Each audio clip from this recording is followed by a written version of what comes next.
Welcome to the show. You're one-on-one with Wes the Sports Guy here on YouTube and online all the time at westhesportsguy.com. Make sure you subscribe and hit that bell if you want to get notified of all the latest videos when they are posted here on the YouTube channel. And as always, use the hashtag #OneOnOneWes if you want to partake in the conversation. That way I can see what you're talking about and partake as well every single week right here on YouTube with One-on-One. With yours truly. Getting into the conference finals, they're just getting underway in the NHL Stanley Cup playoffs. The Carolina Hurricanes and the Boston Bruins are going at it in the East. The St. Louis Blues and the San Jose Sharks will go at it in the Western Conference. And if you say that you had those matchups at the beginning of the season, you are a flat-out liar. Even if you are a rabid fan of those organizations, there's no way anybody had those at the beginning of the season, nor in the middle of the season, because frankly, the St. Louis Blues were one of the worst teams in the NHL just at the turn of the new year going to 2019. And the Carolina Hurricanes were kind of on the cusp. They were outside looking in. They were kind of those middle-of-the-road types of teams, but look at them now. They're in the Eastern Conference Finals against the Boston Bruins, who are one of the more consistent teams in the NHL. And the San Jose Sharks, also another consistent team in the Western Conference. They will be the home team against the St. Louis Blues. But when I look at the matchups right now, and if you want a more in-depth preview of these conference finals and the Stanley Cup playoffs, you can go to westhesportsguy.com and check it out there. The latest post for the preview for the conference matchups. The Boston Bruins and Hurricanes, it's going to be a very roughneck, kind of a tough guy kind of series, if you want to call it that, because Boston has that reputation throughout the league of being more of a tough team than anything else, but they do have some finesse. When you look at their top line with Bergeron, Pastrnak, and Marchand, that's as good a playmaking line as you could ever have in the NHL, and they're definitely going to be a handful for the Hurricanes, who are just a very defensive-oriented team. They do have some playmakers on offense, but looking at them, how they've gotten this far in the conference finals, it's been defense manifesting itself into offense.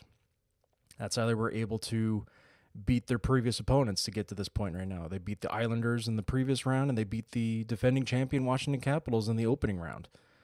And you have to applaud that. That's very impressive of a resume to knock out the defending champs first and foremost, and then you take on the Islanders, which many people didn't expect to beat the Penguins, but they did. And look at them now. They could potentially beat the Boston Bruins. Yes, they did lose game one, but Boston, they're ripe for the picking, just as the previous two opponents were for Carolina. So if I had to pick, I would give a slight edge to Carolina just because of the Cinderella story. I'm a sucker for that. But also a little cynic in me says I don't want to see another Boston team win another championship. But that's the cynic in me. Again, like I said, it wouldn't surprise me though if Boston gets to the Stanley Cup Finals, because they, like I said before, they're one of the more consistent teams in the NHL.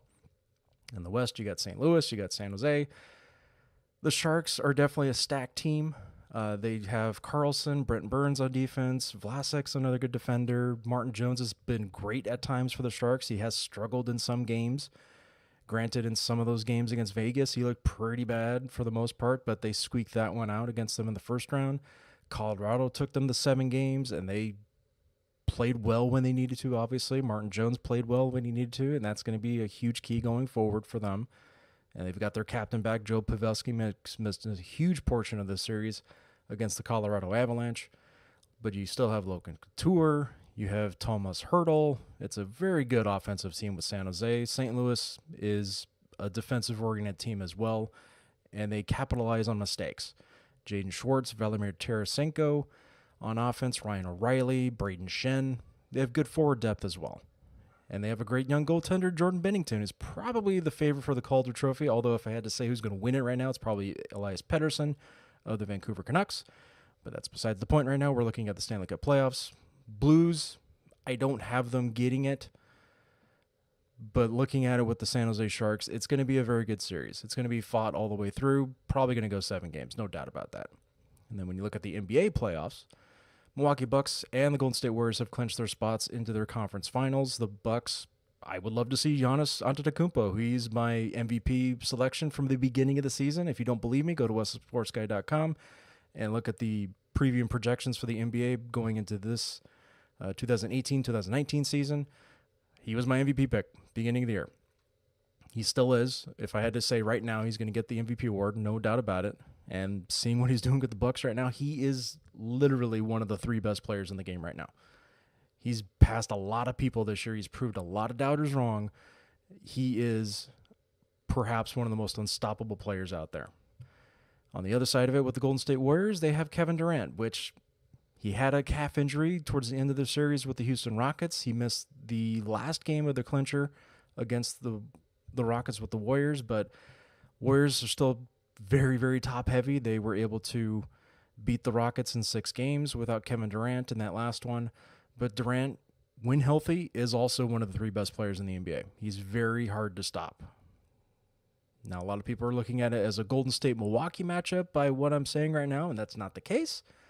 I still think that looking at who the Warriors could potentially play, it's either Portland or Denver, which is going to be a Game 7 this weekend, by the way. Also in the East, the other Game 7, Toronto-Philadelphia, should be another squeaker at the end. It's been a very good series for both of them in the West and the East in those series so far. But Denver-Portland can give Golden State a run for their money, as can Toronto and Philadelphia. They can give Milwaukee a run for their money. But the odds-on favorite right now everybody's looking at is Milwaukee and Golden State in the NBA Finals. And if that happens, Giannis, Durant, the depth that Milwaukee has against what Golden State can throw at them, that's going to be an interesting matchup. I'm not saying that's what it's going to be, but mark my words, that would be something to watch. Antetokounmpo v. Kevin Durant. And to finish off this episode this week, I would like to say Happy Mother's Day to my mom. Happy Mother's Day to your mom as well. I hope you call them, shower them with lots of love and affection if you are there with them in person, but also spoil them as much as you possibly can. And we really shouldn't do it for one day a year. It's every day of the year, obviously. That's kind of redundant to say. But regardless, Happy Mother's Day. I hope you have a great weekend. Make sure you subscribe and hit that Liberty Bell icon to get all the latest episodes. And go to WesTheSportsGuy.com for all the latest previews and recaps of all the major goings on in the sports world on a weekly basis. WesTheSportsGuy.com, #1on1Wes. Until then, I will see you next time.